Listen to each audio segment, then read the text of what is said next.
All right, good evening, and am I supposed to be? Just want to remind everybody, live stream is broken; it's not working, so I would like to call us to order at 6:30. Want to let's see. Yeah, I want to welcome everybody here, Brooke, Mr. Mayor, GL, fellow council, and Jennifer down the end, And so we're going to do the Pledge of Allegiance first. Russ, would you lead us, please?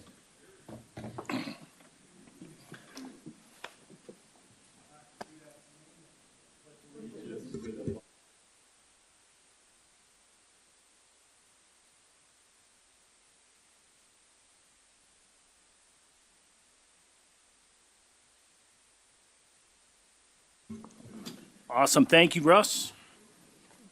Okay, so first of all, we're going to start with approval of last council meeting's minutes. And do I need to read off? Just this date. Yeah, council meeting for February 4th, 2025.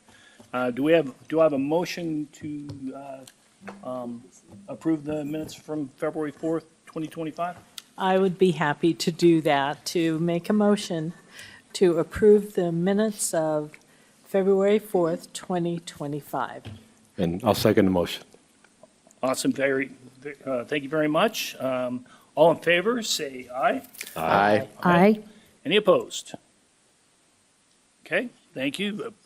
Motion passes, and we're going to move on to citizen comments. As a reminder, comments will be limited to 3 minutes. Step up to the microphone, state your name and city of residence, and fill out the required form. There she is over there waving the clipboard around.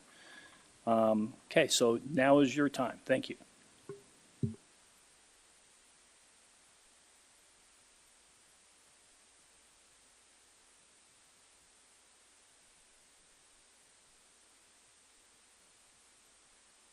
Okay, no comments have been heard. No special. No special recognition, no consent agenda, so we're going to move right on to public hearings. And so first on we're going to consider a resolution approving the October 2024 Murray City Water Master Plan. Aaron Fisk is presenting.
Thank you, Mayor Hales, and thank you to our City Council for allowing us to review the Water Master Plan, Impact Fee Facility Plan, Impact Fee Analysis, and Water Rate Study and other water ordinances tonight.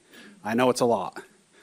And just so you're all clear, I'm just a water operator. I'm not a public speaker, so if I fall over, I'm asking Russ to come up and just roll me out of the way and continue on. So the Water Master Plan was prepared by Murray City staff and Bowen Collins and Associates. So this is a guidance document to find our deficiencies, how and when to correct these deficiencies, and the estimated cost to complete these projects. So I'm going to share a quote that has always stuck with me. I can't remember the author, but always plan for the fact that no plan ever goes according to plan. So during our committee hole, a question was asked if Murray City's water system was irregular. And I say, as a humble water operator of 28 years, it is irregular and it is unique. I like to think of it as a little water system that could, can, and does. So this is all public information from the 2023 Water Use Report that all public water systems submit to the state annually. Cities are listed by population served. Murray's ranked 19th. Now compare the number of active wells, the groundwater pump delivered, treated surface water, no thanks. We have our spring production, and yeah, everybody is jealous of Provo spring production if you're in the water industry. And you have purchased water from larger water improvement districts.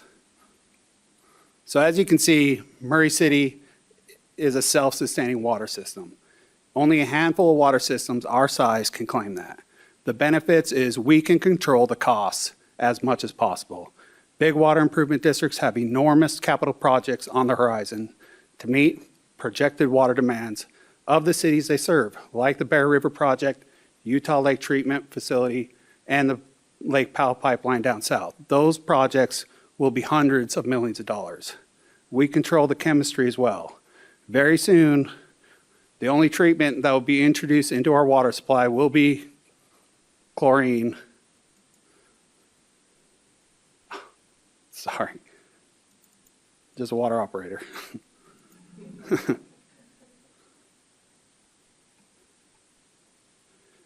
Will be chlorine at our springs at the beginning of Big Cottonwood Canyon. So the chlorine is barely detectable by the time it enters our political boundaries. The water we deliver is pure water that we, the water operators of Murray City, are proud to monitor, protect, and deliver for our residents. So within this 89-page document includes demand projections, a review of our existing water system, supply and storage evaluation, hydraulic model development, distribution system evaluation, and recommended system improvements. We also did a fluoride study, but House Bill 81 made this a moot study. Most likely. So with supply and demand, our wells are most of our supply. At these sites, we monitor the static water level, our pumping water level, our drawdown to compare against historical records to monitor our aquifers. We are in the process of improving our transducers and writing our SCADA pythons. Big shout out to one of our new employees. He's a SCADA technician. In-house, he's a rock star. He's going to give us all big benefits to the water system in years to come. So we want to monitor our 24-hour recharge rate of our aquifer after shutdowns, an important element of well sustainability. So we will meet projected demands at build-out in 2065 with a 20% water source reserve. The reasons for the reserve are mechanical failure, equipment maintenance, source contamination, and unforeseen changes.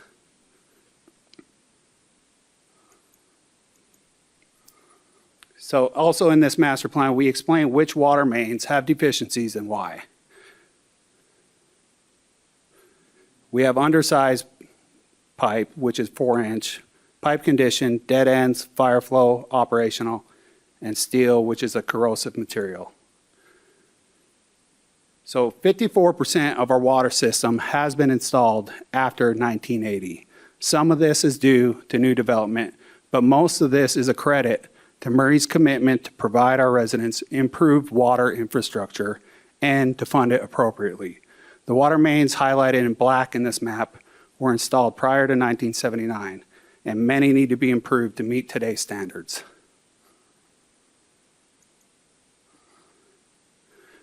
So included in this is 68 different water main replacement projects. I know it's a lot. So this right here is the water system's priority of projects. But we coordinate with our streets and engineering divisions to replace water mains before roads are being rebuilt for the public benefit. This saves the water department the expense of replacing the asphalt, curb, gutter, and sidewalk. So a pipe replacement project that is priority 50 may jump to the top of the list due to street improvements.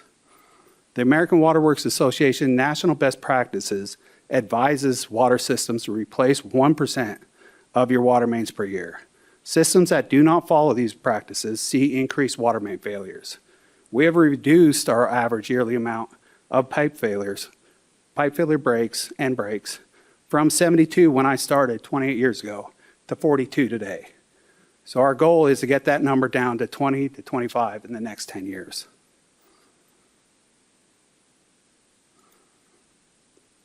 So other operation improvements, so we'd like to develop a new well at Winchester and 1200 West to support a new park, peak day demand issues, and provide the source redundancy in the southwest area of our city. Our mill race well is losing capacity. So it was developed a little poorly. It's a 10-inch well that pumps into a 6-inch water main in the neighborhood. We want to correct the source inefficiencies and upsize the pipe from the well to 4800 South. Continue replacement of water meters older than 25 years old. That's when they start to show diminished reading accuracy. Within this plan, there is $10 million worth of steel water main replacement projects. So I would prefer to evaluate the pipelines and the soil conditions before moving forward with replacement. We want to identify problematic areas of the corrosion around the city in that plan.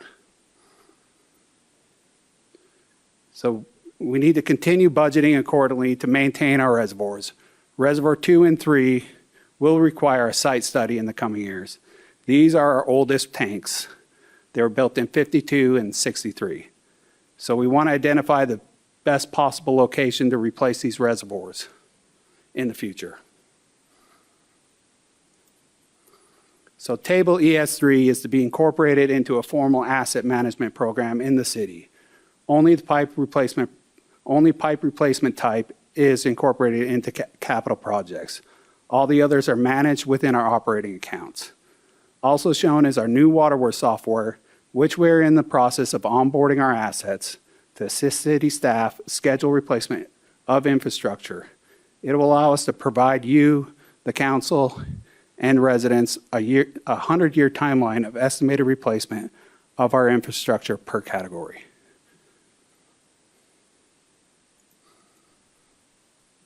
So table ES2 describes one-time water system projects and studies, such as our PRV improvements, which are nearly complete, emergency power for our Highland and Whitmore wells, rehabilitation of our spring entrances at McGee, and other instructive studies. All right, do we have any questions before we open this up to the public hearing? Okay, thank you very much, Mr. Fisk. We're now going to open it up for public comments on this subject.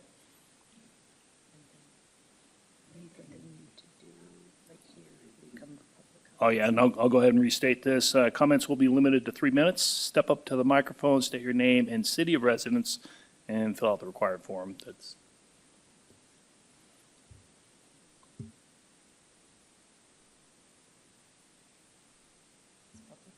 all right. We're going to go ahead and close the public comments period.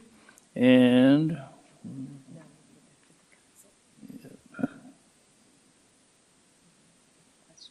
oh, yeah. Okay, so now we'll leave it up to the city council if they have any questions or comments or on this subject.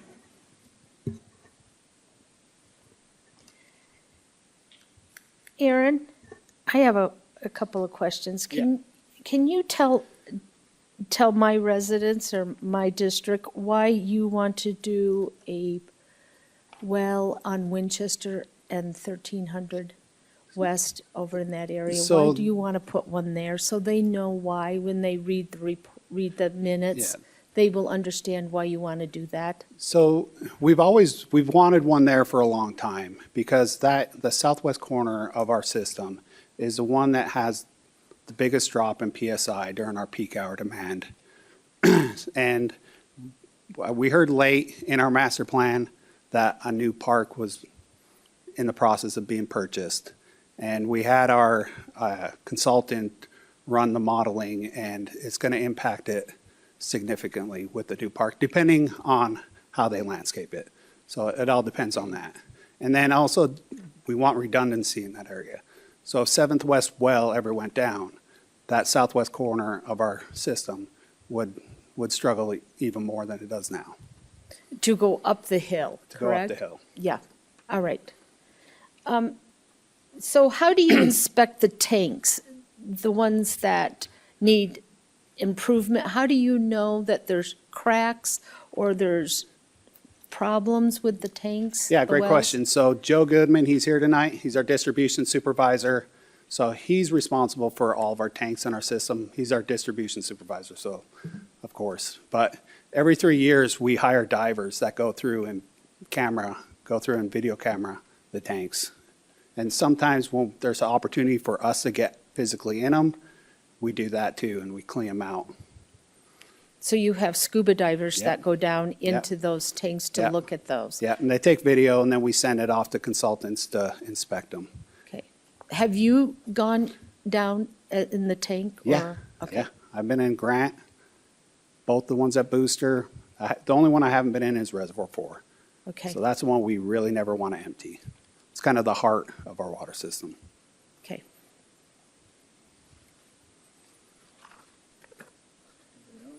Hold on.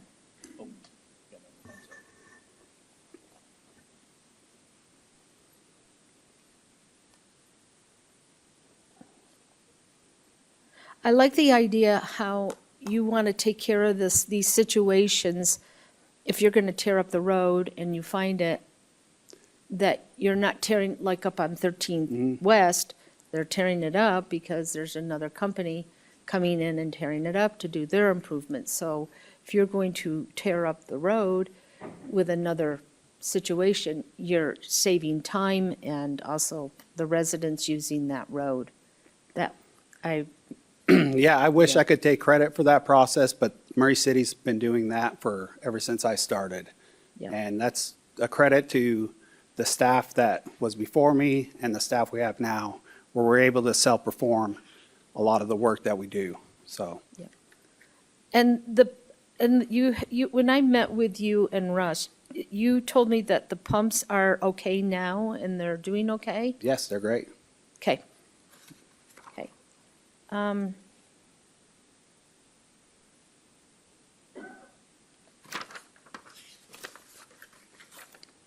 I think I really appreciate you and Russ meeting with me and going over this material. It was a lot to understand and to, It's a lot. it is, it is. And I appreciated the conversations that I did have with you, Diane and Adam. It was great to be Yeah. able to sit down and talk about things. Yep. So I don't have anything else, but thank you.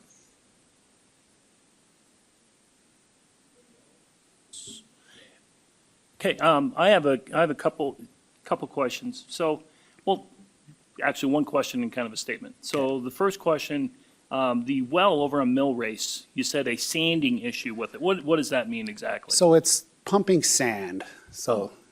This, you- Well, that's did you not say- right. Yeah, yeah.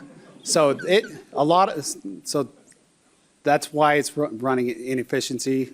It has deficiencies. We don't use it right now, but that's why we need to cure that capacity. So, Okay, yeah. all right. That's like the well that probably services my house, but Yeah. anyway. you know, I No, mean, Yeah, anyway, great. And kind of more of a statement, not that I could find it anywhere in this, how many pages was this? It was 89. Yeah, 89 pages. And I didn't do a word search, but I couldn't find any kind of reasons why you're expanding your capacity as far as fixing wells. And it kind of has a little bit to do with, I hate to use this term, but climate change. I mean, everybody can agree that it doesn't snow as much here as it used to. I mean, everybody can remember when they're walking uphill both ways to elementary school, we had 3 feet of snow on the ground the whole winter. It doesn't do that anymore. So and that water takes a long time to get down to those wells, and we could possibly, I mean, I don't want to say we could ever have an issue in the future if it doesn't start snowing again. So I would ask maybe kind of address that more in a plan like this. Hey, this is why we're expanding our capacity, rather than a financial or a user need. It's a survival need. Yes. It's kind of what, I mean, we can't live without water, Yeah. obviously. I mean, that's why we monitor our wells and our aquifers, and that's why we want to improve our monitoring of our Right. wells and aquifers. Yeah, so, if you kind of explain that a little bit more in this Absolutely. document, and I think people understand a little bit better. Hey, I don't want to, Great run out point. of water. But anyway, that's all I have. Nothing? Okay. All right.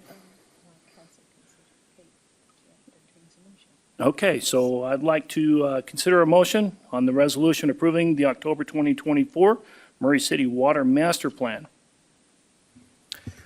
I move to approve the resolution approving I said it twice. I motion to approve the resolution for the October 2024 Murray City Water Master Plan. I'll second. Can I ask real quick, did you want to add language to the plan? I mean, is that something that? You would do that now, Yeah, yeah, as part of the motion, whatever. okay, so, Go back yeah, and ask Adam to. I rescind my motion. I'm sorry about that. Okay. I had to throw a wrinkle in it, didn't I? So with that added verbiage of climate change, I would like to consider a resolution approving the October 2024 Murray City Water Master Plan. So point of order, what, Yep, I screwed that up, didn't I? no. We've closed that.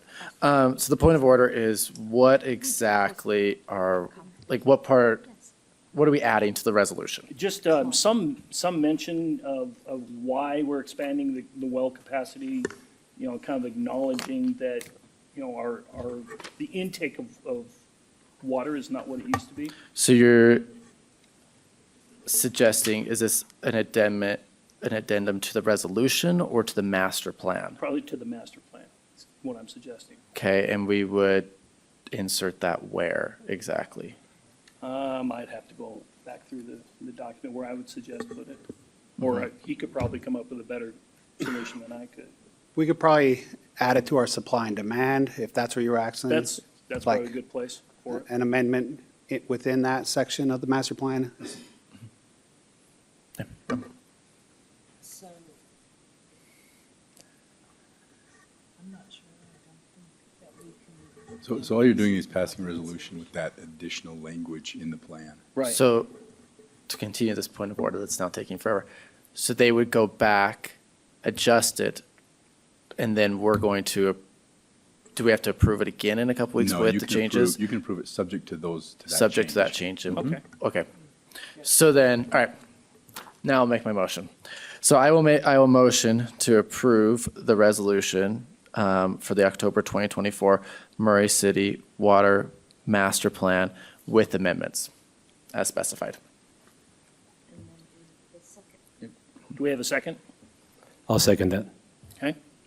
So because you did that, then Councilman Hawk has made a motion, Hawk made a motion. Okay. Councilmember Hawk has made a motion, and Councilmember Pickett has seconded the motion. Is there any further discussion Is there any further discussion? on this motion? Any further discussion on the motion? No? So, Okay, we're good? Are you okay? Yeah. I wasn't sure. Okay, so now, You wanted Okay. to add. Okay. All right. Yeah. Brooke, will you call the vote, please? Ms. And- Turner, Aye. Mr. Hawk? Aye. Mr. Pickett? Aye. Ms. Cotter? Aye. Mr. Goodman? Aye.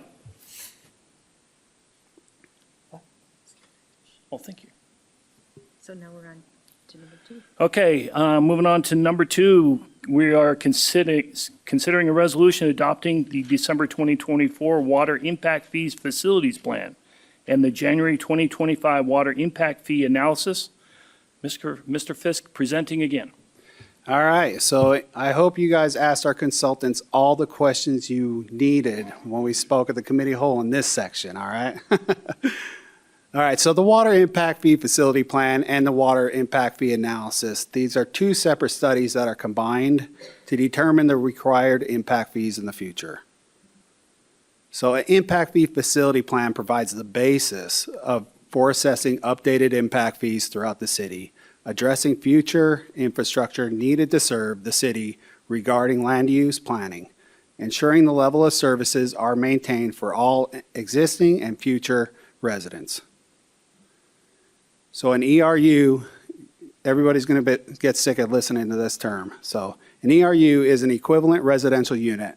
It's a single-family home with indoor and irrigation usage. It is measured by peak day demand, which gives its value at 1,009 gallons per day. An IRU is an indoor residential unit, multifamily with no irrigation usage, also measured by peak day demand, which gives its value at 249 gallons per day.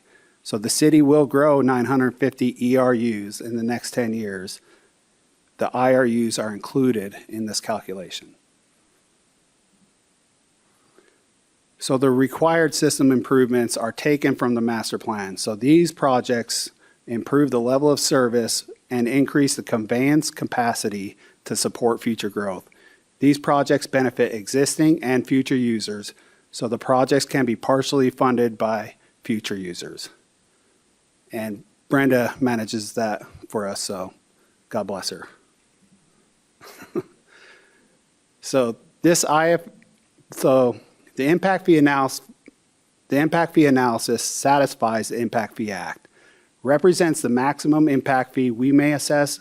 It describes the city must use other revenue sources to fund projects that involve correcting existing deficiencies, repairs or replacement, or an increase in the level of service for existing users.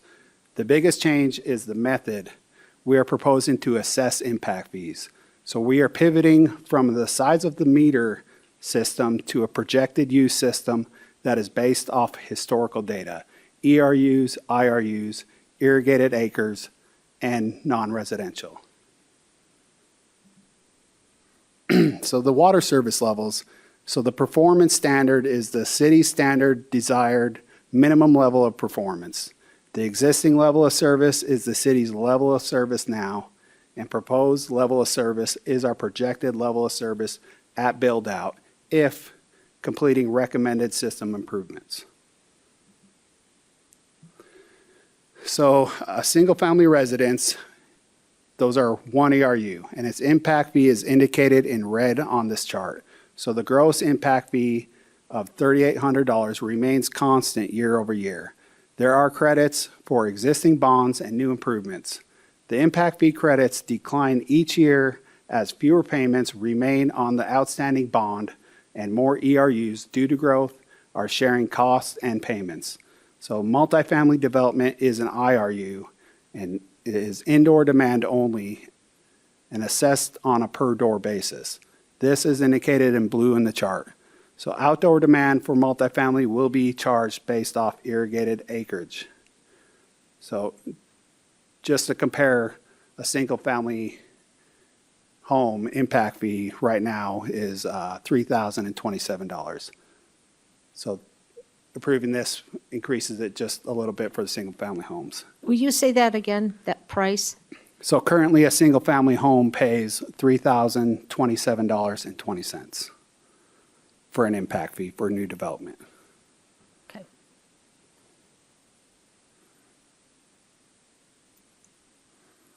So non-residential is commercial and industrial developments. Its impact fee will continue to be charged based off meter size.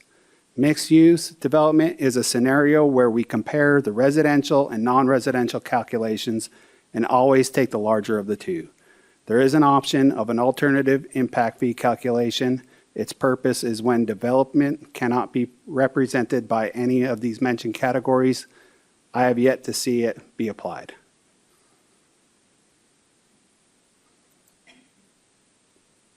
Any questions before we open this for public hearing? Okay, do we have any public comments on this? Yep, we're open to public comments for this resolution. Again, comments will be limited to 3 minutes. Step up to the microphone, state your name and city residence, and fill out the required form. Okay. Yep, so we're going to go ahead and close the public comments and,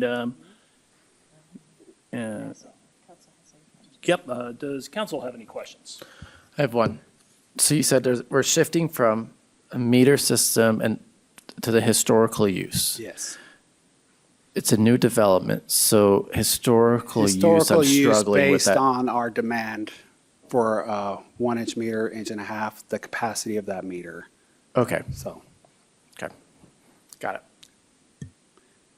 it. I'll just let you know, like, a lot of times when new development happens for multifamily, they're coming in with, we've had 200 unit apartments come in, and the 2-inch meter impact fee is significantly less than a 3-inch meter.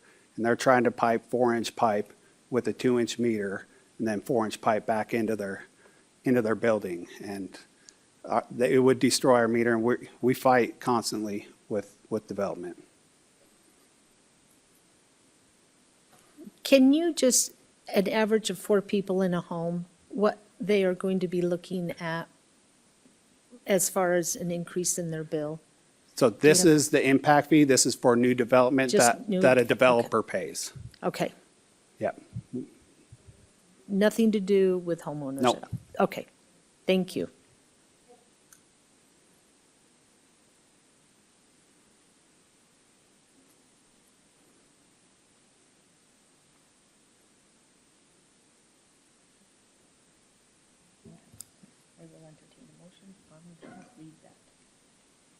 Okay, I will now consider a motion for the resolution adopting the December 2024 Water Impact Fee Facilities Plan and the January 2025 Water Impact Fee Analysis. Okay, I will make a motion to approve the resolution adopting the December 2024 Water Impact Fee Facilities Plan and the January 2025 Water Impact Fee Analysis. Second, Okay, we have a motion by Councilmember Turner and seconded by Councilmember Hawk. Is there any other discussion in the motion? Okay, Brooke, will you take the vote? Ms. Turner, Aye. Mr. Hawk, aye. Mr. Pickett, Aye. Ms. Cotter, Aye. Mr. Goodman. Aye. The ayes have it. Okay, next ordinance, consider an ordinance amending section 3.14.110 of the Murray City Municipal Code relating to water systems impact fees. Mr. Fisk presenting again. All right, so this is a lot of the repeat of everything we just ran through. This is just the schedule of the impact fees. So the residential impact fees were explained thoroughly in the last presentation. Single family is an ERU, multifamily is an IRU, and both are charged on a per door basis. Outdoor cost for multifamily is charged based on irrigated acreage. Showing to the right is the proposed impact fee schedule for residential.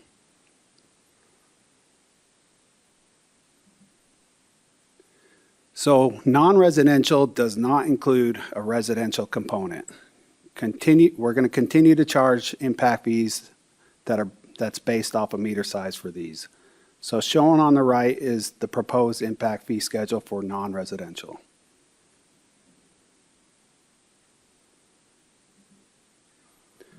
And then mixed-use development of both, so mixed use uses So we look at the residential and I messed that up. Rewind. Mixed use is a development with both residential and non-residential. So it's a multi-step process of comparing two different fees. And then we'll take the larger of the two calculations for that final impact fee. And if you look on the right, it's a longer explanation of the mixed use impact fee calculation.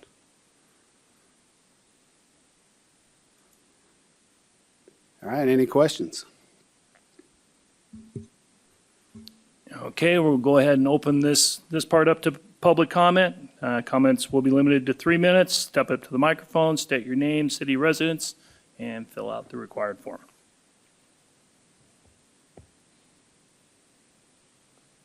Okay, no public comment. I'll go ahead and open up for council. Oh, sorry, we'll close public comment. Got to get, words matter, right? And we'll open it up, questions from the council.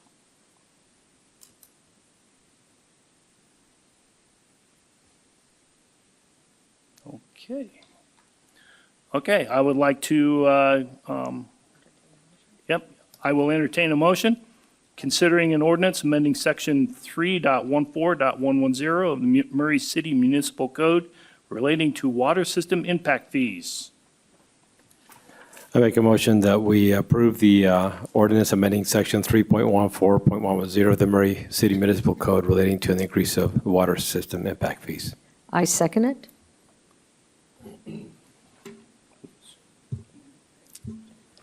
All right, Councilmember Pickett has, what's the word I was looking for? Had made a motion. Councilmember Cotter has seconded it. Is there any other discussion? Is there any other discussion in the matter? Okay, Brooke, would you conduct the vote? Ms. Turner? Aye. Mr. Hawk? Aye. Mr. Pickett? Aye. Ms. Cotter? Aye. Mr. Goodman? Aye. Okay, looks like the ayes have it. What number are we on now? We're on number 4. All right, next item up for business, we are considering an ordinance amending section 13.08.020 of the Murray City Municipal Code relating to metered water rates in the city. Mr. Fisk presenting. All right, so we're going to review the water rate study and the rate schedule, which was prepared by Zion's Public Finance and Murray City staff. So first off, this is section D that's within our water rate ordinance. So currently, we allow new development to use existing water infrastructure on the property for construction water. So they pay a one-time fee of $50, and they can use this for 180 days. So we want the developer to sign up for service and to allow us to meter and bill the water used just like everyone else. So staff also wants to ensure that they're not allowed to make the connection inside of our meter box to protect the equipment inside of it. So, like most public water systems, Murray City's water department is 100% funded through a revenue sufficiency model. It comprised of two components. It's got a base rate and a usage rate, and that is tied to the actual demands placed on the system. So, structured to serve customers fairly and equitably. The water's last rate study was completed in 2018. It's a different world now than when we projected it to be at that time. So now we'll review the different options that we spoke about during the committee of the whole.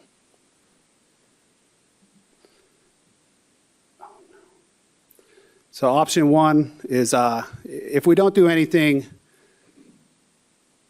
the city would have a negative cash on hand by fiscal year 2026 and fall below the required debt service coverage ratio by fiscal year 2027. If no rate increases are made, no additional bonds issued, the city would have to defer capital projects.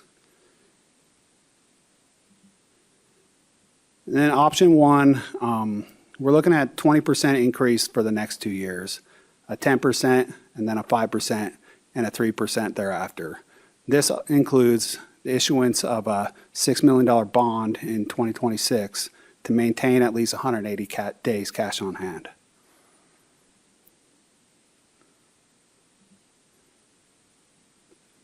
So option two it offers a lower rate increase, but it includes two additional bonds. And we would be looking at a significant rate increase again in 2029.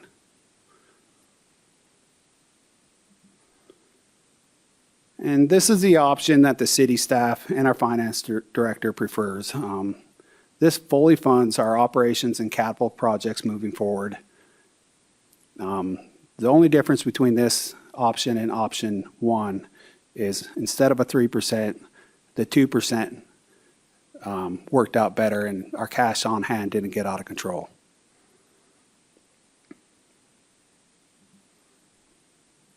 So showing is the existing water rates of neighboring water utilities. So with our proposed rates, we will remain the most affordable water in Salt Lake Valley. The average single-family home will see an increase of about $4 per month from this rate increase. It's comparable to one of my cheeseburgers, even though I eat multiple of them, I had at lunch today.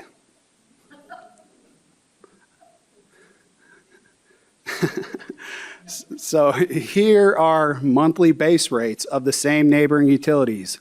So they're indicated in the blue. The other two colors are improvement district property taxes. These are additional base rates homeowners pay yearly. We average the cost of those over 12 months.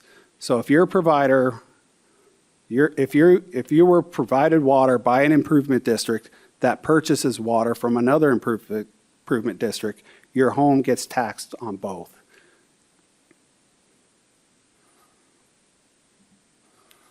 Okay, here comes the questions. Okay, time for public comments. As a reminder, comments will be limited to 3 minutes. Step up to the microphone, state your name and city residence, and fill out the required form.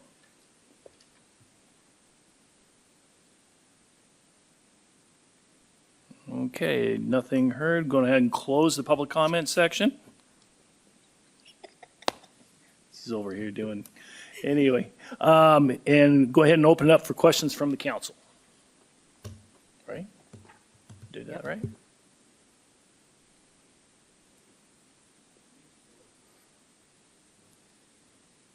Awesome. Is there any way to avoid the bond? What's that? Is there any way to avoid the bond? If we can get a grant for the new well. Okay. like I mean, that. that's something we'll discuss with Brenda and see what we can do. I would like to avoid a bond as well. Okay. Do you have leads for that? Is that a possibility? It is a possibility. It's being managed through Russ and Mayor's office for the grant. Awesome. That'd be great. Yep. So as a council, do we pick the option Here you go. I'll make the motion. I'm ready. For 3. for number 3? Can we see number 3 again? Yes, ma'am. Well. 3 just is a kinda- 2% increase, the 2020, 10, 5, 2% afterwards. Well, I just want to see, Somebody asked which one was, yeah. so I I'm did. answering. Can I see number 1 again? I'm going to make this difficult for Adam. I just want. All right, here's number Okay, so 1. 20, 5, 3. You Okay, can see the cash on hand. I mean, we're getting into improvement district levels of cash on hand right there. okay. 2, option 2. Okay, and 3. Perfect, okay. I just wanted to Yeah. get it in my head.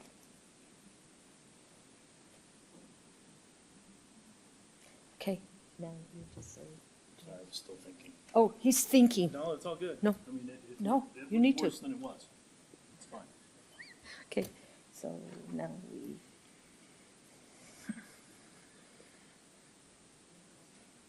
Entertain a motion. Okay, I will entertain a motion to consider an ordinance amending section 13.08.020 of the Murray City Municipal Code relating to metered water rates in the city. So I motion to approve option 3 of the ordinance amending section 13.08.020 of the Murray City Municipal Code related to metered water rates in the city. I second it. Okay, Councilmember Hawk has entered a motion, and Councilmember Cotter has seconded it. Is there any other discussion on the matter? Okay. Brooke, will you take the vote, please? Ms. Turner? This is hard. I mean, I hate having to raise rates. It's a killer. But I don't see any way around it, so aye. Mr. Hawk? I feel similar to Councilmember Turner, but thank you to Aaron for answering all of our questions. There were a lot, and so I'm an aye also. Mr. Pickett? Aye. Ms. Cotter? I, and we're raising rates because we're saving water. Everybody's doing their thing in their yard. And that's where we get our revenue from, is from the water. And people are doing xeriscaping. So, yes, aye. And thank you. Mr. Goodman? Aye. And the ayes have it. And moving on to. Oh, no, wait a minute, not that one. Number 5. All right. Next item is consider an ordinance amending section 13.08.0800, excuse me. Let me say that one more time. 13.08.080 of the Murray City Municipal Code relating to the minimum size of water service pipes. Mr. Fisk. All right, so these next two should be short and sweet. So we want to allow new service lines and meters for multifamily units with no irrigation responsibilities to be 3/4 inch.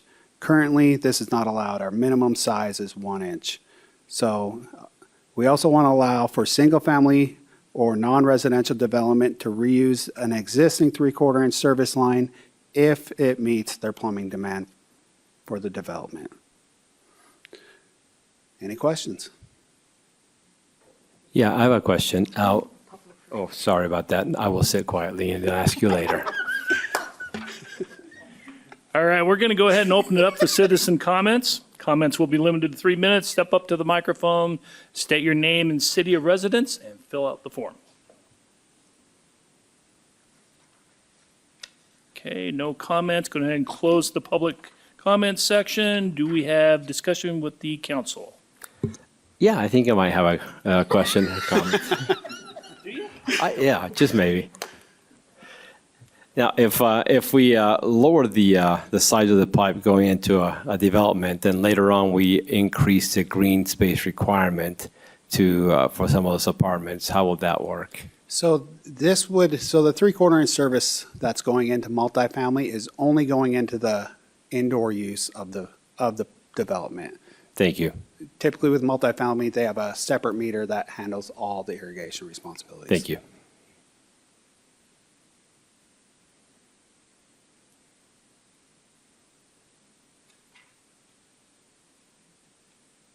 Okay, I will entertain a motion considering to consider the ordinance amending section 13.08.080 of the Murray City Municipal Code relating to the minimum size of water service pipes. I will make a motion to approve the ordinance 13.08.080 and 13.08.020. I second it. Okay, Mr. Pickett has made the motion. Ms. Cotter has seconded the motion. Is there any further discussion on this item? Okay. Brooke, will you do the vote, please? Ms. Turner? Aye. Mr. Hawk? Aye. Mr. Pickett? Aye. Ms. Cotter? Aye. Mr. Goodman? Aye. All right, the ayes have it. Next item is consider an ordinance enacting section 13.08.025 of the Murray City Municipal Code relating to a new construction water meter and AMI equipment fee schedule. Mr. Fisk. So what we are asking is to be allowed to assess a fee for the meter and the AMI equipment that will serve new development and new development only. So currently, these meters are purchased within our operations account, which should be used to replace the older meters of existing users. That's all we're trying to do here. Any questions? Okay, we'll go ahead and open it for public comment. And again, I'll read, comments will be limited to 3 minutes. Step up to the microphone, state your name and city of residence, and fill out the required form.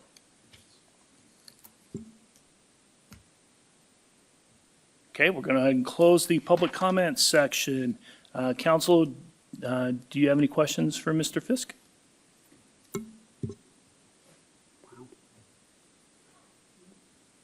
I mean, it seems like a no-brainer to me. I mean, we're just asking them to pay what we paid. Yes. Basically, it's the cost of, our cost of what the equipment was. Yeah. That just makes all the sense of the world. So I will entertain a motion to, yep, You don't have to say that. I'll entertain a motion.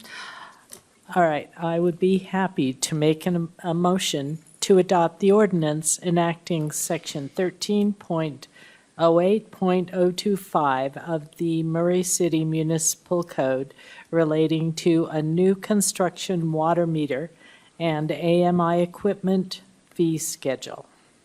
I'll second the motion. Okay, Councilmember Turner has made a motion. Councilmember Pickett has seconded it. Is there any further discussion in this matter? All right, Brooke, will you do the vote? Ms. Turner, Aye. Mr. Hawk, Aye. Mr. Pickett, Aye. Ms. Cotter, Aye. Mr. Goodman. Aye. All right, the ayes have it. Well, we are making sausage now. All right, next item, consider an ordinance amending section 13.32.060 of the Murray City Municipal Code relating to monthly service charges for users of the city's sewer system. Mr. Ford is Scott, can I say something? Thank goodness we have a new faith. right. I almost called him Mr. Fisk, though, seriously. I almost did. Well, I appreciate a few moments of your time tonight, Council, Mayor, and being a new face. So we are here to talk about the Central Valley fee adjustment. So pretty much the same presentation we talked about at Committee of the Whole a couple weeks ago. Really, the reason we're here, the cost of Central Valley improvements have gone up in a nutshell. What was originally projected in 2017, 2018, during the planning and initial construction of the plant, costs, a big part of that due to COVID, have significantly increased, which has impacted our budget. So last November, Central Valley issued the final bond, $87 million, to complete the projects, all the funding that will be needed for that.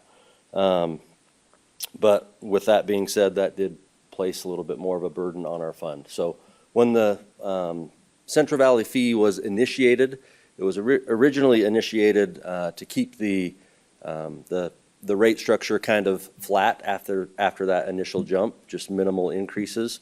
And so that's why the Central Valley fee came down slowly over the rate cycle, and the base fees and the flow rate went up to accommodate the Central Valley fee coming down. So with our new WaterWorth software, the black line here shows our cash on hand. If we do nothing, we are not in a good position. So we're looking for a kind of a temporary fix right now before we do an update to our master plan, which will be done in fiscal year 2026 here, this next year. So this following slide shows us this kind of stabilizes this, is what we're looking for right now before we complete our master plan update. So what we're proposing is currently the fee is at $11. If we do nothing this year in April, it'll go down to $8. We're proposing moving that fee back to $12 and keeping it there permanently. And then as well, we're proposing adding a 3% flow increase to that flow rate. And that will be a 3% year-over-year increase until we make any further adjustments. And our hope is this will stabilize things and prevent us from having to do any major adjustments in the future with our new master plan, is what our hope and goal is with this. That's really the gist of kind of the presentation. This last slide here just shows the ordinance change with the new fee structure. Does anybody have any questions? Okay, we'll go ahead and open it up for public comments. Comments will be limited to 3 minutes. Step up to the microphone, state your name and city of residence, fill out the required form, please. Okay, go ahead and close the public comment section. Council, does council have any questions for Mr. Ford? Ben, I got a couple of questions. I'm sorry I didn't tell you about them beforehand, so this No might worries. be a little bit ambush. So we made this adjustment 2 or 3 years ago as a council. The explanation was given that the fee, the price of the structures was too high. What's the word I want? The plant came in too high, and that was higher than 2017. So when we adjusted rates 2 or 3 years ago, that was supposed to cover those increased expenditures. So why didn't that happen? So at the time of the initial cost projections of the plant, that was before really COVID was the driving factor of increasing these prices. When we did this initial price structure, even back then, COVID wasn't, the full effects of COVID hadn't shown itself. The prices were 150 to 200 million more on the treatment plant upgraded than what was initially projected. So the initial intent and idea behind the fee was to show a direct cost relating to the Central Valley treatment, and to slowly bring that down, and costs have just continued to go up. The projects to complete the plant have just essentially, prices didn't stabilize, they just continue to slowly rise. Okay. So that's Okay. unfortunately the basis for it. So let's say we don't do this, Mr. Ford. What's worst case scenario here? For how many years until, and how bad of a rate will we have to keep the lights on, per se? Well, essentially what happens if we don't do this, we end up not funding, our commitments to Central Valley are what they are. What happens if we don't do this, we end up not being able to fund our internal capital projects that need to take place as well as Okay. part of this. So we put those projects off down the future, and if we end up doing that, which that can be done, but at the same time, prices, inflation is continuing to increase. A project that's going to cost $3 million today, 3 years down the road is going to cost $3.5 million. It's the unfortunate truth of the construction industry today. So that's kind of what if this doesn't get funded, then we end up not being able to fund some of our internal projects that we need to complete as well on our sewer system. Thank you. Yep.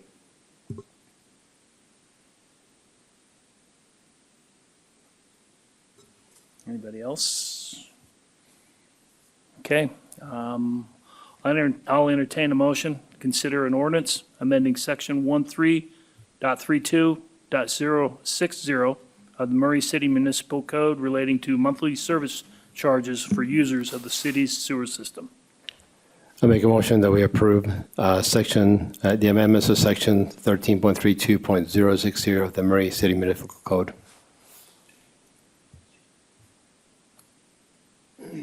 I'll second.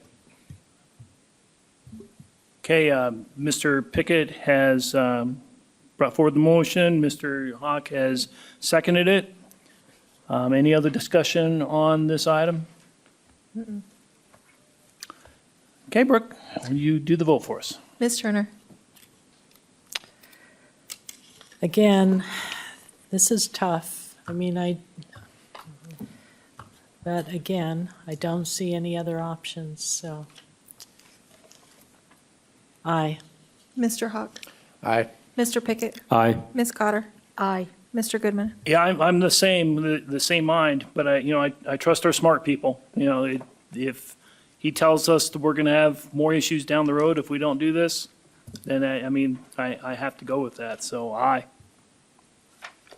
And the ayes have that.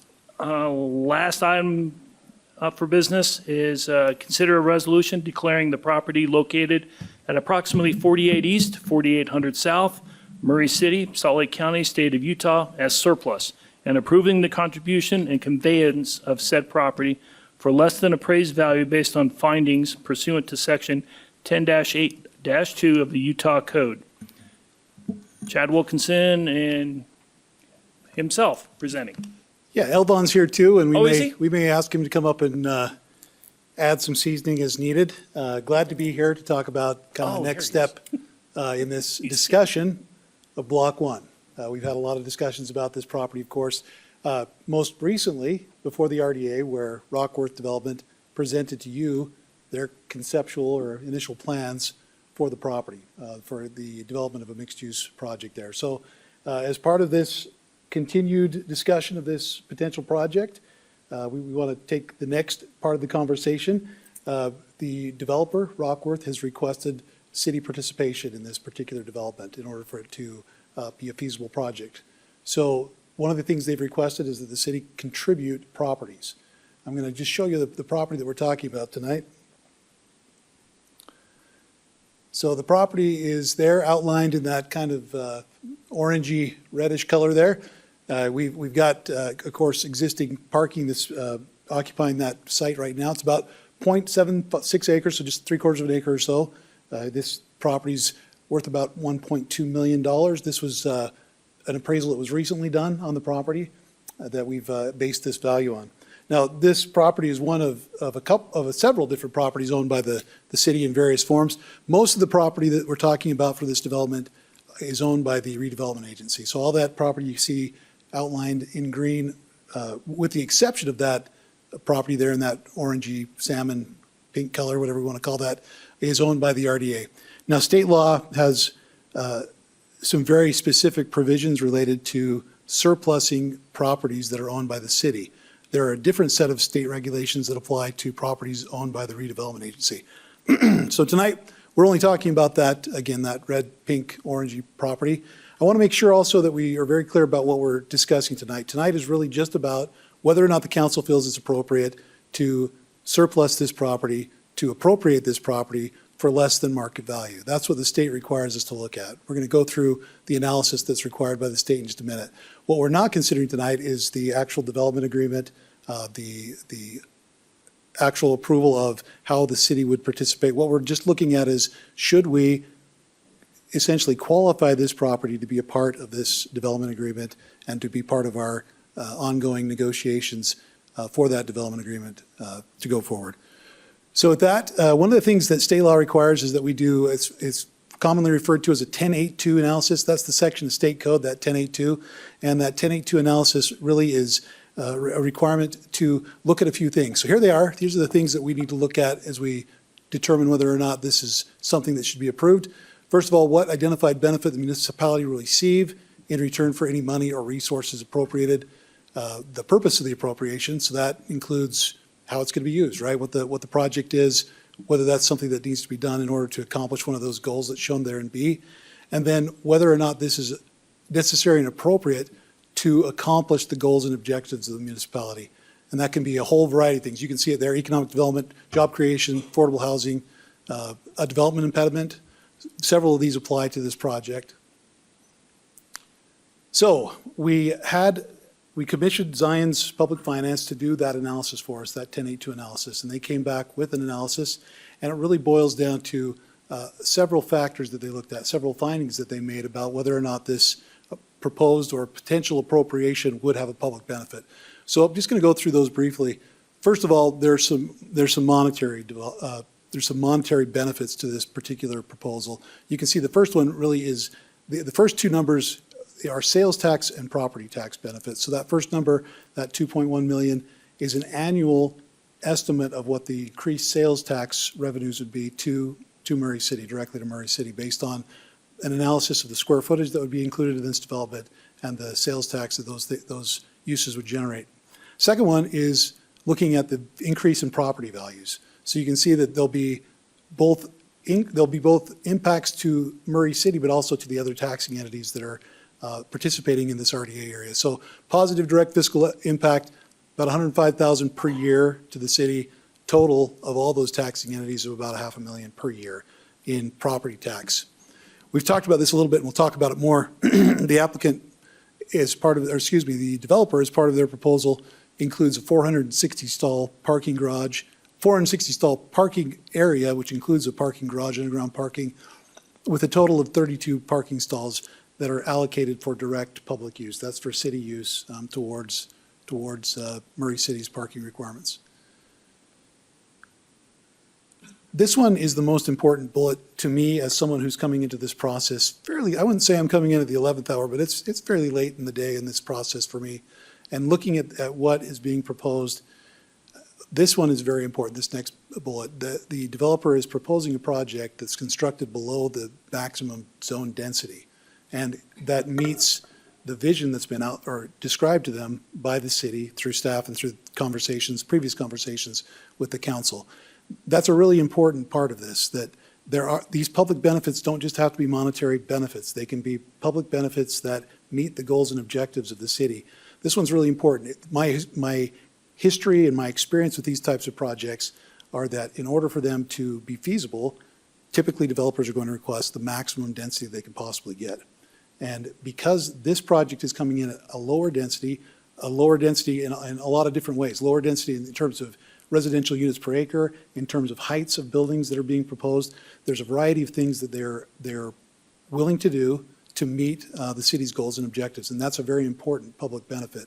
Because of that, though, because they're not able to realize the maximum densities that they could potentially otherwise realize on the site, there are some financial implications. And that's where their request to the city to participate comes in. They've requested that we participate with property that we would, again, bring, that we own as a city, this is RDA and city-owned property, that we would bring to the development to take that cost down, that initial cost to them, and also some financial contributions that we'll talk about more as we talk about the development agreement, but that have to do with infrastructure. There's a large large gas line that will need to be relocated in that area, and also we've talked about contributing towards parking, towards the construction of that parking, because it does, in order to get the number of parking spaces that they are proposing, they do need to go underground and create a structure. So those are some of those are intangible benefits. They're not dollar amounts, but they're extremely important benefits in realizing the goals and objectives that the city has outlined.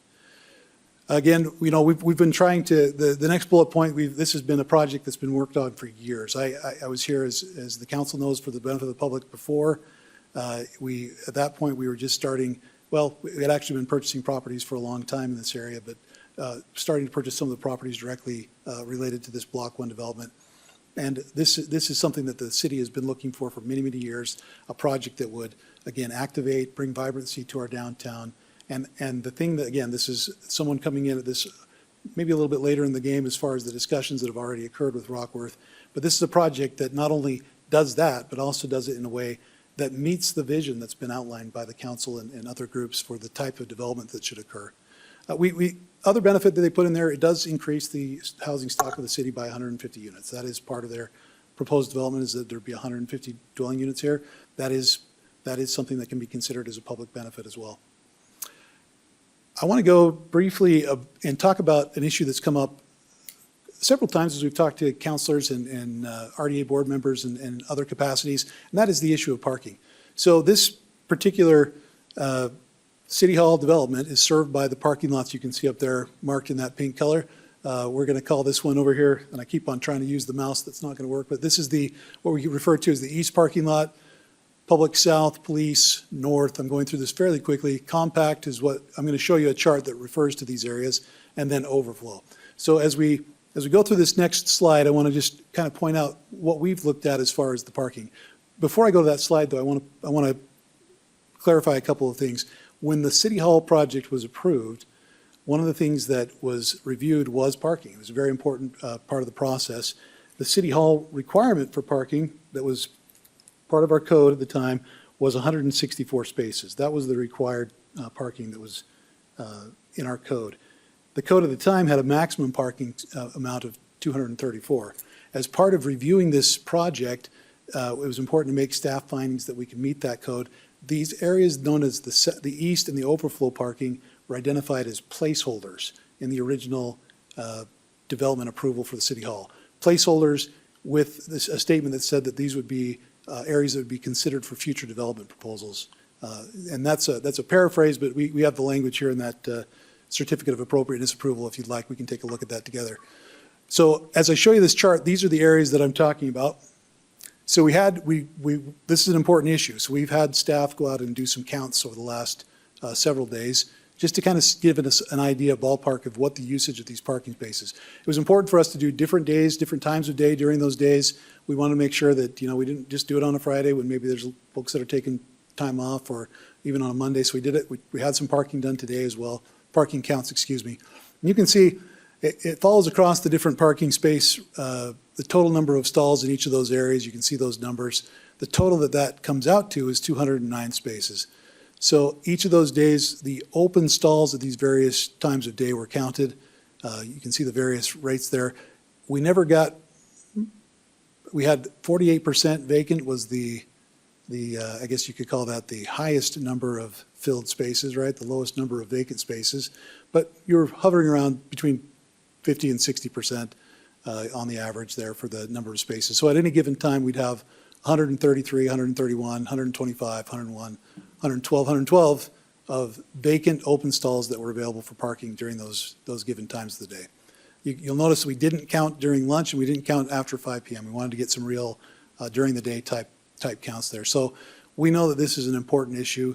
We do feel that the parking that is available on our city-owned properties is sufficient to meet the parking requirement of code and also just the day-to-day use that we have. So with that, again, I've shown the findings. I'm happy to go back and talk about any of those individual findings. The reason that we're here again is to determine whether or not the council is comfortable with a below-market appropriation of this property. This decision tonight does not bind you to any decision on the development agreement. That'll come at a later date, but it does facilitate that decision. So we do need to make this. This decision requires a public hearing, so this will require that we allow for some public input on this particular appropriation. I'm happy to answer any questions, or I'd be happy to answer those after you open the public hearing for comment. Okay, we'll go ahead and open it for public comment. Comments will be limited to 3 minutes. Step up to the microphone, state your name, city residence, and fill out the required form.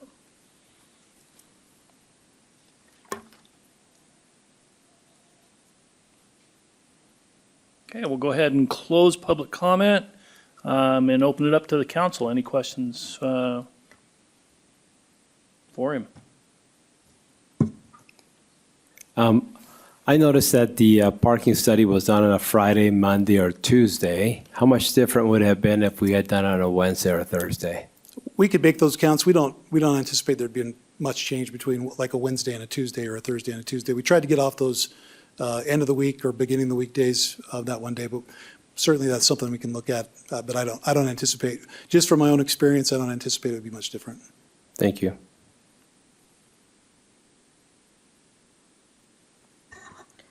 I have some questions.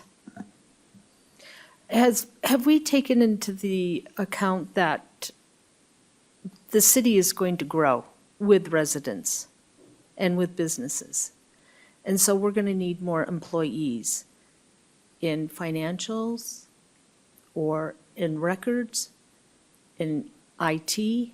So are we looking into the future, or do we just look for today and not worry about the future? Yeah, so the parking requirement for the code is a square footage parking requirement. So we look at the square footage of the building. There's some employee factor to that as well. But you can see that even with some growth anticipated, we're sitting at 64% vacant spaces. Again, the lowest vacancy was 48%. So we anticipate there's plenty of room in there for future growth. There's only so much capacity for additional employees in the building based on the square footage. So we anticipate that there's going to be more than adequate parking going forward. I just wish you would have done on a Wednesday and Thursday, because typically people take Friday and Mondays off. So we did Tuesday, if you look there at the very But end. it- So it that's would- I would have liked to seen Wednesdays and Thursdays, but once again, we have what we have, and that's fine, but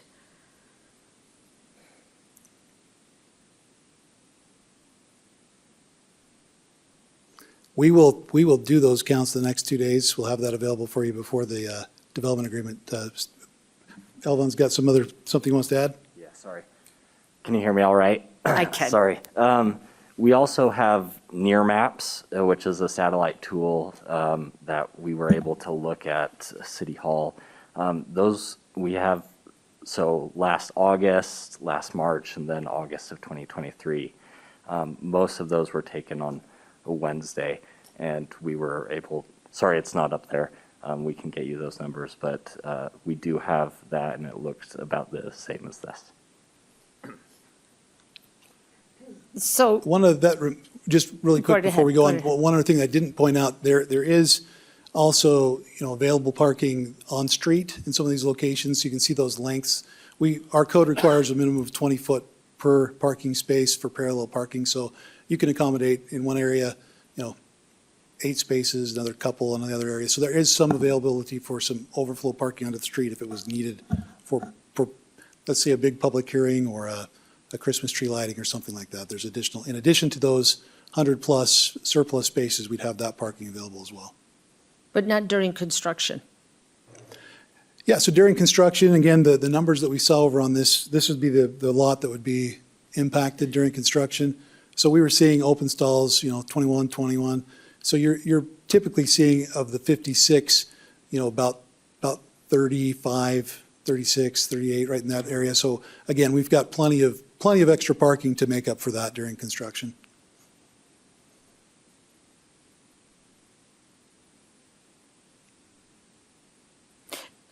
Can you go back to the picture? Yeah.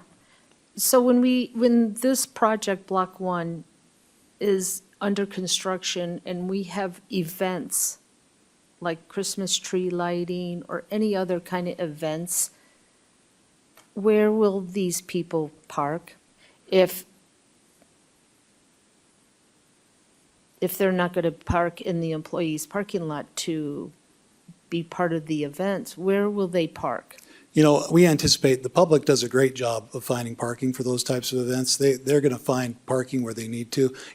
We've all experienced that ourselves. When you go up to an event like the Chris Kindle Market up at This Is the Place, the public finds a way, right? You're going to find the parking spaces on those events, and we don't necessarily want to park for those large events. That, as far as policy is concerned, having big expanses of parking that are only used once or twice a year is just not a good public policy. So we want to make sure we're providing enough for everyday usage, knowing that we will have some of those events, but we know that those folks are going to find places to park along the street. There's parking along Fifth Avenue, along Hanauer. There's parking, even to the west. We've got parking around. The public will find a way to find parking spaces for those special events. And so is Rockworth, is any kind of a discussion that they are going to give 30 spots or 36 spots or 50 spots? Do you have any indication of what they are going to do? Right now, we've got 32 in the agreement. That we've talked a little bit about looking at this everyday usage. Again, what we're seeing typically on a typical day is right around between 32, 38 spaces. There may be an opportunity.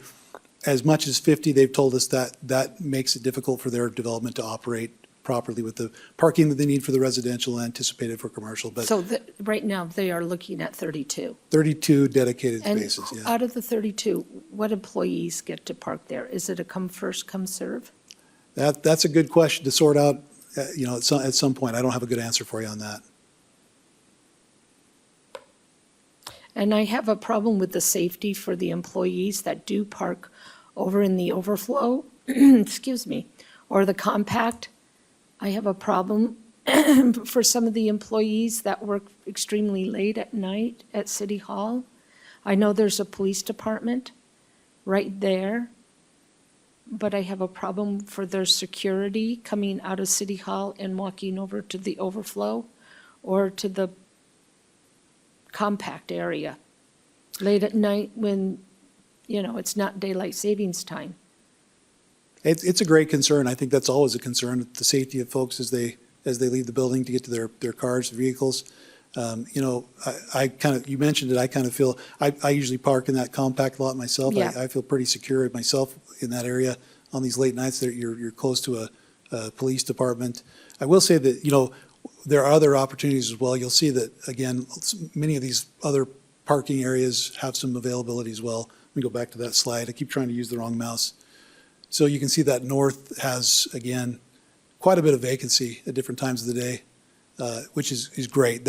We have a lot of customer spaces marked out in that area, but there's also some spaces not marked for customers, and that'd be another option for someone if they wanted a little bit shorter of a commute on their walk out to their car. They could certainly choose to park there on those late nights. Chad, when you were doing the study, how many of these were city vehicles? Like police officers, CED, cars, et cetera, that were parking in these stalls? We anticipate that quite a few of these were Oh, really? municipal employees. Yeah, we counted during the day when people were at work. You know, as we looked at that, I'm going to go back to that photo. Elvon kind of alluded to this a little bit, but, you know, generally we try to keep these spaces available for the public. So we anticipate there were some members of the public parked there when we did our counts, definitely. But we know that there were employees parked in all these areas as we. I'm did not the saying counts. employee parking, I'm saying like, we have a dedicated police officer car, that's a city car, because I know over here in the overflow, like a lot of our fleet, like we have some fleet vehicles over there. How many of them are fleet vehicles? There's quite a few of them that are fleet vehicles over there. That's an area where if we needed to, we could also look at some readjustments to where those fleet vehicles parked if we had a need for some additional parking. I think some of these are dedicated police stalls. Is that right, Mayor? I think those are marked for So I think quite a few of those along that line are dedicated police stalls. But even then, you know, they're out doing the things they do as police officers, and during the day, you know, there's a lot of space available. I'm not saying that's where the public would park, but again, this building was parked to meet the standard and then some. But they were part of your count. If there Yes. was a fleet vehicle, that was taking up a spot that could potentially move. Yes. If we needed. Yep, Okay. for sure. But to be fair, again, those fleet vehicles were probably less during those times of day because those are folks out driving around doing what they do. Yep. Chad, I try to attend most city events, and I come from the west on 48 South, so I park in the north parking lot every time I come for those evening events. I'm usually the only car there, and I'm right next to the door, literally, 30, 40 feet from the door. I just think that this will require people to do a little paradigm shift. We're used to walking the same trail we walk every time, right?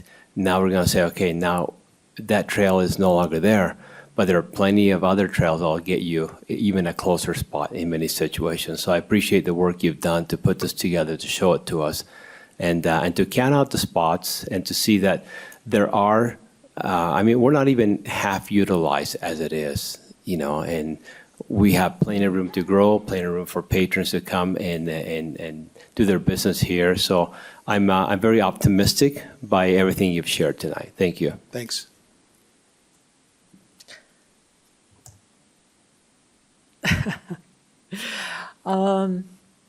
I've probably been one of the most vocal critics regarding the parking because it really concerns me. Safety of our employees really concerns me. Making sure that we consider mistakes that we've made in the past, that we don't make them again, is concerning. So parking has been a concern. And I mentioned that to Councilmember Putnam. And he took me out and showed me. Pickett. How come I said Putnam? Just Pickett, go- I'm sorry. Call me anything you want, just don't call He me late just for looked at dinner. me. Pickett. God, sorry about that, Paul. Anyway, and he took me out and he showed me. And I'm a very visual learner, and that was really helpful, and I'm very tactile. So, that helped me, plus your presentation has helped me. So I hope we're doing this right. I think we are. I know I've been on the council for going on 12 years. We've been trying to develop this area for longer than that I'm aware of. And as I've said before, I think this development fits our needs. I think it's one that our citizens are going to be proud of, that we're going to be proud of. So, thank you. Thank you. Yeah. All right, comment and question. So first comment on the parking. I'm sure that we can get with the mayor and we can talk to Chief Burnett. Is he still here? That as police officers leave the parking lot to go do their thing, they can cruise through that parking lot, to the south. Just make sure that we're good. Putnam. And then, so that's my request, of the city to take care of our employees. And then kind of, so how does, let's say we all say aye here. So what is the next step on the property? Do you drive down there, sign over the deed? I mean, how does this work? Yeah, thanks. That's a great question. No, the answer is that's not the next step. We have quite a few steps in between that'll require all of your approval. Okay.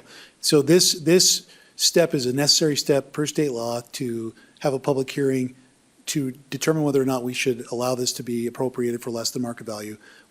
Should the council decide to do that, that enables staff to then take the next step with our development agreement, negotiation and creation that we're going through with Rockworth right now. We anticipate within the next 2 weeks, there'll be a development agreement that will be able to be reviewed by the council in anticipation of a public hearing, public meeting, I should say, at a future RDA meeting. We've got that tentatively scheduled for early April right now. That's what we're shooting for. But all of those steps will require your approval as either the city council when it comes to this property or as the RDA board as it comes to that development agreement. The development agreement will be approved by the RDA board. The disposition of a couple of these properties, this property will still need to come back to the council for approval of a disposition agreement for that property. So what we're doing tonight is just determining that whether or not this ought to be surplused. Okay, so we're just basically moving it from one bucket of money to another, kind of. Kind of. I mean, this is, we are anticipating. Changing the code on it or something like that. We're not changing, the code's not being changed. We have codes that apply down here. We've got some new code that's going to be considered, but these developments meet those codes. So this step is just to look at, again, whether or not this is appropriate to surplus at less than market rate. And then the remainder of that property will be considered by the RDA board. That's part of your purview as the RDA board, is you can make those decisions related to the RDA-owned properties. Okay, So next steps would be, we'd have another public meeting on this anticipated for the first meeting in April at this point. okay. Yeah, so just to make it really simple, we're saying we still own the property. We just are making it available for That's right. a Okay. different use in the future. Good. And this decision tonight does not bind you to a certain decision on the development agreement. We'll have that discussion later. Scott, will you allow me to make a comment? Say again? May I make a comment? Oh, of course. Okay, thanks. Yes, Mayor. I just want to let everyone know that I talk to the employees a lot more than you ever do, a lot more. And I've talked to the employees about this parking, and I'm not sure when people say we're concerned about the employees, if you don't think I'm not concerned about the employees, then you don't know me, because that's my whole life has been protecting the employees. At Cypress Credit Union, here, Diane knows this more than probably anybody on this, that I would never, ever allow this to happen if I thought there was a security risk, or if there was employees coming to me all the time. I have talked to I talk to most of our employees in here often, and it's not correct what has been said about, if you're concerned about the employees, that's your own feeling, because I promise you, if you know me, that is my number one priority, and I hope everyone will remember that. Thank you. No, thanks, Mr. Mayor. Okay, so where do I leave it off? This has been so long that. Make a motion. Yep, okay. I will entertain a motion to consider the resolution declaring property located approximately 48 East, 4800 South, Murray, Utah, or Murray City, Salt Lake County, State of Utah, as surplus and approving the contribution and conveyance of said property for less than appraised value based on findings pursuant to Section 10-8-2 of the Utah Code. So I motion to approve the resolution declaring the property located at approximately 48 East, 4800 South, Murray City, Utah, Salt Lake County, State of Utah as surplus, and approving the contribution and conveyance of said property for less than appraised value based on findings pursuant to Section 10-8-2 of the Utah Code. I second. Okay, Mr. Hawk has made a motion. Mr. Pickett has seconded the motion. Any other discussion on this item? You sure it's not Putnam? Pretty sure.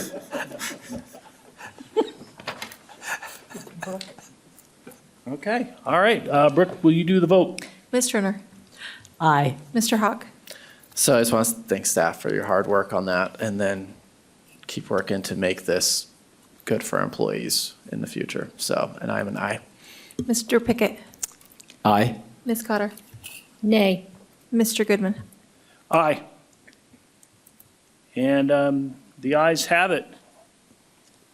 Okay, next item, there's no business item, so Mr. Mayor and his report.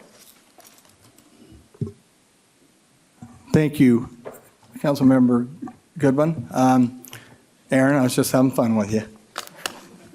I saw Russ having to put his hand on your shoulder, so I just. Yeah, you're great. Thank you, by the way, for all of your presentation. That was long. Now, I bring good tidings. They may not have, but I bring good tidings to you. Preservation Utah selected the Murray Mansion as the project of the year, which is quite a compliment. So that will be, we'll know more into the future about that. And I'm going to tell you, I talked to the project manager today, and I'll just tell you what he said. It's close. So anyway, also the equestrian trail along the Jordan River was resurfaced between 5400 South and the Nature Center. And Doug and I went over to the Nature Center today, and it's absolutely beautiful. Paul had talked to us a little bit about that, and that's a really beautiful area. So that's your district.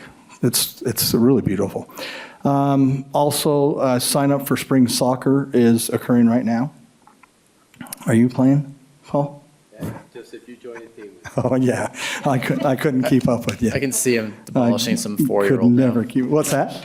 I can see him demolishing some four-year-old in a pre-K league. I couldn't. Paul. And then finally, I don't know if did anybody see on KSL, oh, Craig's not here. I think it was either yesterday or the day before, but Alyssa, who is, Alyssa Black, was interviewed from our police department, and it was, did anybody see it? It was cool, huh? What a compliment to our police department. What the interview was about was what they call soft interview rooms, and those are like a safe place. Like they were showing children coming in, and they've got video players for them. Video players. Okay, not video players, but they have TVs with connection to the internet. Boy, I'm not old, am I? Anyway, 8 tracks. Anyway, I'm too young to know what that is. Anyway, so they have these safe rooms, and they're kind of blah, but they have fixed them up to where they're kid-friendly. If someone comes in and they have one of their children with them, then they can go in and feel comfortable. Anyway, it's quite a compliment, and Alyssa did a great job on that. And it just shows, spends about 2-3 minutes on what Murray City has done for so a compliment to the police department. And then there was also an interview. I showed the department head folks yesterday. That young man over on 5400 South that was killed in Kearns, a major tragedy. There was a gentleman there that was talking with a KUTV reporter, and he was a little frustrated, and all of a sudden he said, "Oh, I wish they would do things like Murray City." And I'm going like, "Oh, that was nice to hear." Anyway, I'd like everyone in the city to please watch that. But anyway, so thanks for all your support. We appreciate it. Have a great evening.